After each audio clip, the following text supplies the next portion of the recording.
What's up there, guys? It's Creating here with another audio commentary for WCReplays.com. My last commentary, I got a lot of input on it, and they weren't bad comments, but I got a lot of comments saying that it sounded way too much like a shoutcast. Luckily enough, that's what I was hired for, and so I must be doing something right. But I'm gonna go ahead and go in much more strategic detail on all the rest of my audio commentaries and let you guys hear good audio commentary from me for once. Go ahead and get the replay paused at the 60-second mark, 1x speed, and I'll give you some detail on the game before we get this started. The game is on Lost Temple, the summer terrain. I'm playing Night Elf under Can I Touch You, which is my newest name. My last name, which was a Night Elf account, Are Those Real, got stolen, so I was forced to make another name. And I'm playing against I don't remember what level he is.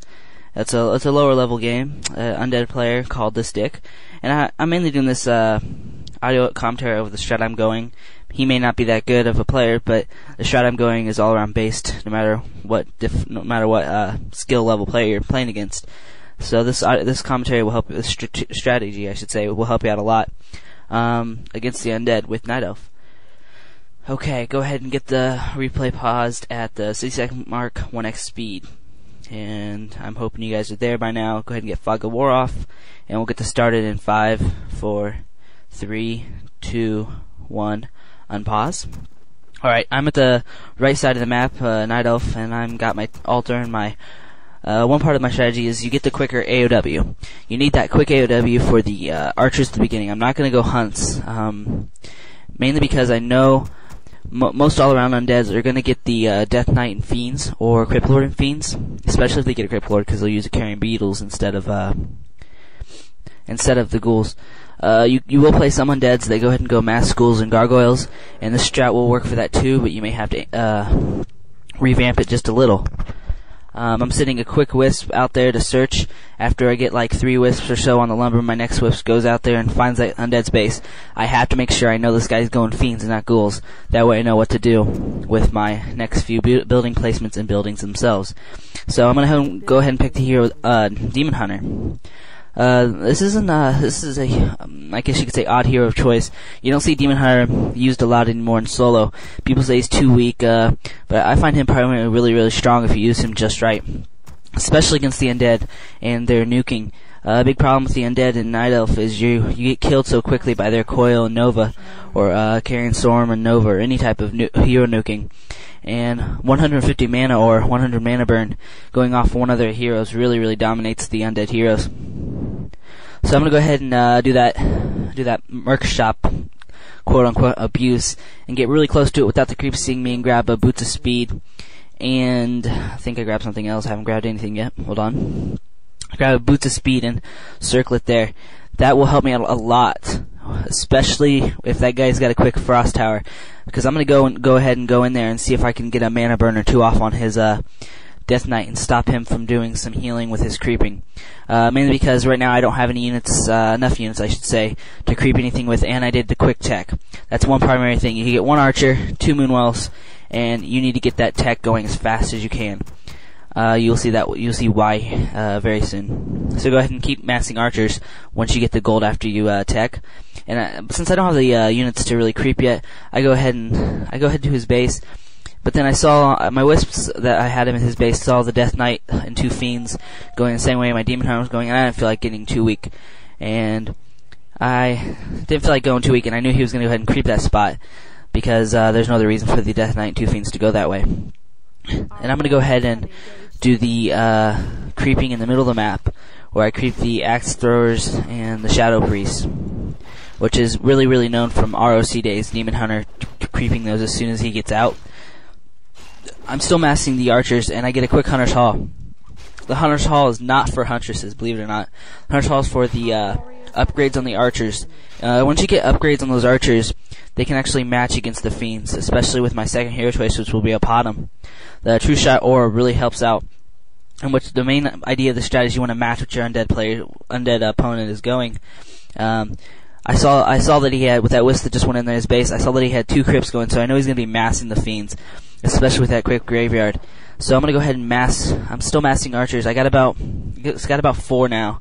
My 4th is just now coming out, and I'm getting the hunters off for the upgrade. The upgrade is really gonna help out. It's to match the undead opponent. That way, I can have almost the same, especially the true shot or damage as the crypt fiends, and the armor will be actually more if I get the armor upgrade, which I don't know if I do or not in this game. I'm still creeping the bottom middle Shadow Priest and Axe Throwers now. Almost my hero's almost dead, but I know since my wisp was just over there and just got killed about a minute ago that I don't have to worry about the Death Knight and Fiends coming my way with a long shot coil killing my Demon Hunter off. Mainly because I know he's near his base right now and I don't have to worry about it. If I wasn't, I probably wouldn't have went ahead and creeped that spot. I probably would have went somewhere else with my archers this time. So I'm sending my Demon Hunter right back to my base to get the health up on my Demon Hunter. I've got about 6 archers now, and they're gonna go ahead and follow my Demon Hunter to my next creeping spot, which is gonna be my natural expansion over there, south of my base. I'm still massing the archers. The first thing I do as soon as my tier 2 upgrades up is get that improved bows attack for the archers and hippogriff riders. This really helps out. Fiends just makes you even more on top of the fiends.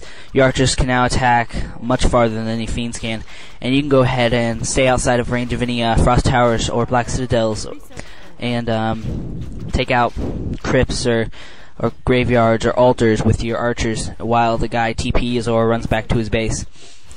Just a good harassment. My second hero has not been selected yet. I am going to go ahead and go with the potm once I do get it. I think I'm waiting for a Moonwell or 2. So my second hero is coming out right now. I just clicked my second hero. I'm getting the potm once again for the true shot, or I'm level 2 Demon Hunter, almost level 3.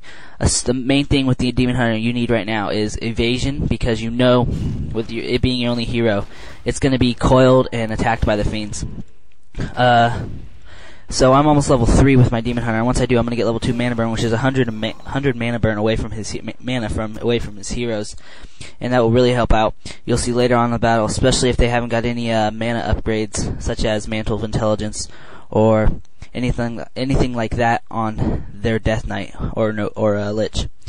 I picked up 2 sentries at my base at my natural expansion creep, and I put those each corner of outside my base on each corner, so I can see when the undead's going at my base, and I can get wisp ready for detonation. Another primary thing about the strat is you got to get druids of the Talon. That puts your archers more on top of the fiends, because when that fairy fire goes off on the fiends, it takes away 5 armor, and that the archers can then, when they focus fire on a fiend, can dominate any fiend at all, especially with the true shot aura and upgrades. So right now I got 1-0 archers and a level 1 true shot aura with the level 3 Death Knight, which is almost dead again. Right now I don't really, especially with those 2 sentries on my corners, I'm not worried about a creep jack or a long shot coil going from the Death Knight, just because I know I'll live from it. I go ahead and grab a scroll protection off for my archers, and I give my second boots of speed to my potm so she can run as fast as us. The scroll protection is really important during this game. Your archers are a lot weaker when it comes to health points and armor compared to your fiends, so that scroll protection is really going to help out my army. So I'm creeping the little creeps right now, mainly because they're going to be in my way if I waypoint any units over to his base. So you want to go and clear any creep paths that you have to worry about just to run to his base and get reinforcements during a battle. I'm going to creep the middle now. I put up one of my healing wards, mainly because right now my Demon Hunter is pretty low on health, but I still need him as my meat shield, because I don't want any archers or druids of the Talons dying. I got 2 archers really low on health points, but I see that they're going to go ahead and live, and I run both of them back. The main idea is to have as much health on your Demon Hunter as you possibly can without him dying. So this drops gives me a greater potion of greater healing and a Hellstone. So I of course I give those both to my Demon Hunter, and I give the healing wards to my potm to put up. My Demon Hunter is now a tank. So if the undead opponent does not see that I have these items on my hero, he'll go ahead and focus on my Demon Hunter, and I can just heal him up whenever I need. So I go ahead and creep this other small gnoll brutes and poachers right outside his base. That way I still got that clear waypoint path to my opponent, and I can get reinforcements during a battle without having to run completely away from his base. I got tier 3 upgrading now. It's about 25% done. This is for so you'll see this is for Cyclone. Undead cannot really handle Fury Fire or Cyclone. That's why Druids of Talent are so important when you're going up against an Undead. You want to get Cyclone mainly because if he does decide to get A-bombs or ghouls later, you can go ahead and throw those guys up in the air. It also helps to throw fiends up in the air, mainly because you got that's just one less fiend taking out your army. He went ahead and got a meat wagon, and I know that heroes dominate any siege unit right now, so I'm going to go ahead and have my talons and archers attack that meat wagon. I see a TP go up, so I go ahead and run back. Frost Tower going off on my Demon Hunter. So he TP's right on top of my Demon Hunter, and I know my Demon Hunter is going to be okay with those 2 pots on him. I still run him back, and I mana burn his Death Knight. His Death Knight only has enough mana for 1 coil now, and he just used that 1 coil. So, and I focus fired on his Crypt Lord because I saw that 1 mana burn really dominated that Death Knight, and that coil went off on that one only coil he could do went off on my Demon Hunter. And I knew that Crypt Lord cannot be healed whatsoever, and that Crypt Lord falls really quick against Fairy Fire and Archer upgrade. Archer's focus firing. His fiends are going to go ahead and focus on my archers, and it's pretty useless to go ahead and try to run an archer away from that.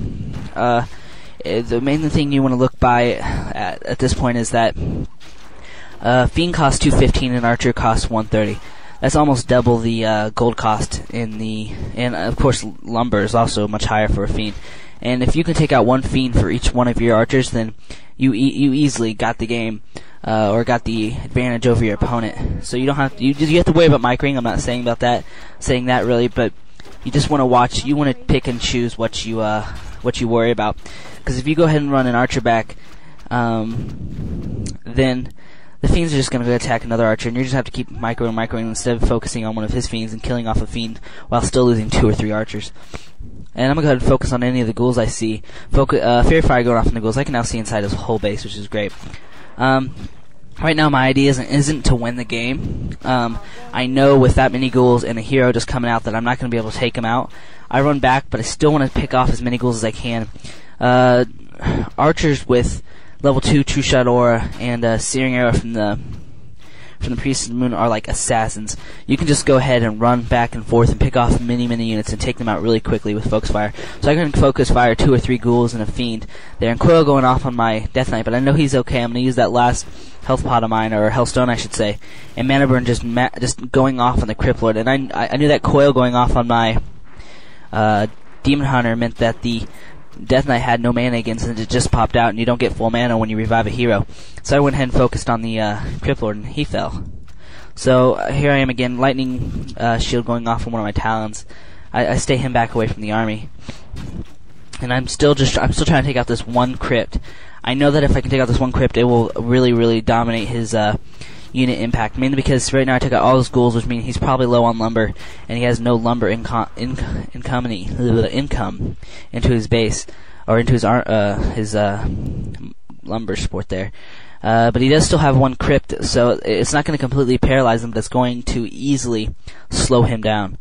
I go ahead and run back after a coil goes off of my Death Knight and fiends focus on my Death. I go ahead and run back to my base. You do not want to use your TP unless you have to. That's one thing that most players do wrong. They'll use their TP even when they just want to go back to their base. They think, oh, I'm going to win this game, I'm just going to TP. That can really dominate you later on, especially if you don't buy another TP and he creepjacks you or something and you lose your hero quick and the game's over. So I'm getting the Cyclone upgrade now with my Ancient of Wind, and you'll see Cyclone use later on in the game. And I'm also getting Glaive Throwers right now with my AOWs after massing Archers and Talons. AOWs, what you always want to do is have some type of new unit in the mix when you go back to your undeads, your opponent's base. Your opponent right now is thinking, what can I do to stop those archers and druids of Talon? And that's what he's going. He's going to try to get the stuff that's going to stop my archers and druids of Talon. But little does he know that I have glaive throwers coming now too, which puts another mix into my army. You'll see later on I'll get a Chimera Roost to even put a little more mix after I go back into his base. But I won't be using any Chimeras because he leaves the game beforehand. So I got 1 glaive thrower out already, and I'm getting a second one's almost done, and I'm getting a third, and that's past halfway. Cyclone upgrade already done for my Druid of Talent. I got about 6 Druid of Talents and about 8 or 9 archers. You want to go ahead and you want to make sure you have full health and mana on anything that you possibly can before you go back to an undead's base, mainly because you're going to need all the help you can. All the help you need or can get. I got 3 glaive throwers, about 9 or 8 or 9 archers, 4 or 5 Druid of Talents, my level 4 Demon Hunter, almost level 5, level 3 Potm, almost level 4. So I'm still getting those Druids of Talent and archers. Those, as you can tell, that last battle really dominated any. As long as I focus fired on the right things at the right time, it really dominated any undead unit. He's creeping right now, and stun goes off on his Death Knight. And I knew he probably wasn't going to be in his base, so I went ahead and went around on the front. There's two reasons why I went around on the front. I knew if he was creeping, he's probably south, mainly because that's the creep pattern of any player. They want to stay by their base, near their base, so they're going to go ahead. I knew he was going to, if he did come back to his base, the chances are, especially with his natural expansion already creeped, he was going to go ahead and come from the front end of his base, and using that hill to my advantage with my archers on top of the hill and his fiends at the bottom of the hill really would help me out. He sees me in his base, and here's the thing. You can really catch guys off guard. They see glaive throwers going off the towers, and they're just rushing themselves to get back to their base, and he just uses a TP. But little does he see that his army didn't follow him, and just his Death Knight TP's in there. So his Death Knight TP's in there, and he thought his fiends and Clipper were going to be there real quick. Now watch how quickly these ghouls fall once I focus on them. They fall in a second. So if they do mass ghouls, as you can tell, they're just going to fall. 2 explode right there from glaive throwers. And this is the perfect strat for mass ghouls and mass gargoyles or mass fiends. So he is going A-bombs, which really would have helped him out if he was actually with his army right now. And of course I throw one of the A-bombs up near him because I don't want to worry about that heavy meat yet. And I focus my glaive throwers on his Black Citadel. By taking out his Black Citadel, I take out his main Frost Tower, I guess you could say. That one Black Citadel really dominates the Night Elf army, slows down what primarily is a micro-based race, and it just slows them down real quick. He went ahead and left the game here. No GG said. I don't like saying GG unless the loser says it first, mainly because it's kind of bad-mannered. So, as you can tell, right now, you need to get the archers. When you're going up against dead, archers are main thing. People sometimes will go hunts.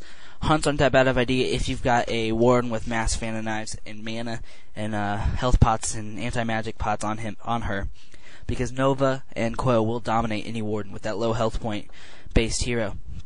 So archers and talons really a key thing going up against an undead, and a potm with True Shot Orb really helps out.